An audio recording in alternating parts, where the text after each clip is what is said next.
Hello guys, welcome back to my channel. যখন বাগান তৈরি করবে সেই বাগান থেকে ছোট্ট ছোট্ট উপহার তোমরা পাবে।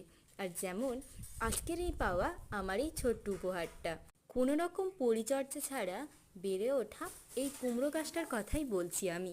কয়েকদিন আগের একটা ভিডিওতে তোমরা দেখেছিলে আমি এই লেবু গাছ দুটো বাজার থেকে কিনে এনেছি, আর লেবু গাছ বসানোর ভিডিওটাও তোমার সাথে শেয়ার করেছিলাম। এখন সেই পাতি লেবু গাছটার মধ্যে বিনা পরিচর্যায় বেড়ে উঠেছে একটা কুমড়ো গাছ।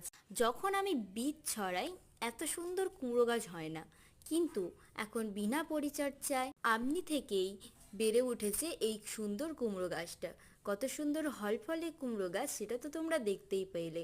আমি এখন ওই কুমড়ো গাছটা লেবু গাছের টব থেকে তুলে নেব।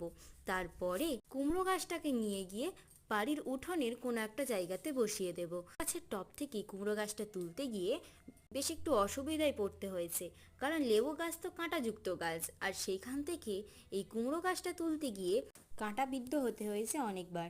তাছাড়া লেবু গাছে যে সকল সার মশলা আমি দেব সেইগুলো তো বেশিরভাগটাই এই কুমড়ো গাছে চলে যাবে, আর ফলে দুটো গাছের কোনোটারই ভালোভাবে গ্রোথ হবে না।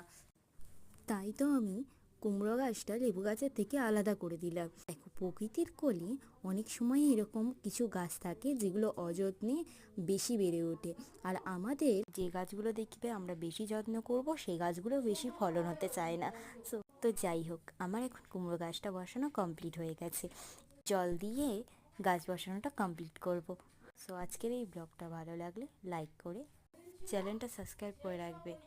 দেখা হবে পরের কোনো একটা ব্লগে বা ভিডিওতে। ধন্যবাদ বন্ধুরা।